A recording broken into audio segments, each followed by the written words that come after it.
आप सभी को नमस्कार। आज बात करेंगे समकालीन हिंदी कविता की। समकालीन हिंदी कविता से अर्थ है 20वीं शताब्दी के 7वें-8वें दशक से लेकर आज तक की कविता। 1967 और 68 में छपी 3 कविताओं, केदारनाथ सिंह की कविता चुनाव की पूर्व संध्या पर, रघुवीर सहाय की कविता आत्महत्या के विरुद्ध और सुनवा पांडे धूमिल की कविता पटकथा को यदि देखें और पढ़ें तो स्पष्ट होता है कि हिंदी कविता क्रमशः राजनीतिक और परिवर्तनापेक्षी हो रही थी। समकालीन कविता में कर्ता और विधेय अत्यंत स्पष्ट था, जबकि पहले की कविताओं में ऐसा नहीं था। पहले की कविताओं में यह समीकरण घुला हुआ था। अब यह स्पष्ट हो गया कि क्रांति खेतीहर मजदूर करेंगे, बाबू वर्ग के लोग नहीं। समकालीन कविता में व्यवस्था विरोध के 2 ढंग मिलते हैं।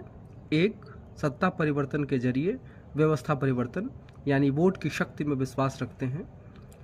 देखिए विष्णु नागर की कविता काव्यांग। रोटी का सवाल सुलझ गया है, राष्ट्रगीत गाया जा रहा है, राष्ट्रगीत गाया जा चुका है, रोटी का सवाल भुलाया जा चुका है। जबकि दूसरे कवि यानी कवियों का दूसरा वर्ग बुलेट से व्यवस्था परिवर्तन के पक्ष में था या है। ये कविता को शब्दों से ही नहीं तौलते या कविता को सिर्फ शब्दों तक नहीं रोकते, उसे कार्यप्रणीत भी बनाते हैं। यहाँ क्रांति से कविता को जोड़कर भी कलात्मकता से समझौता नहीं मिलता। इन कवियों में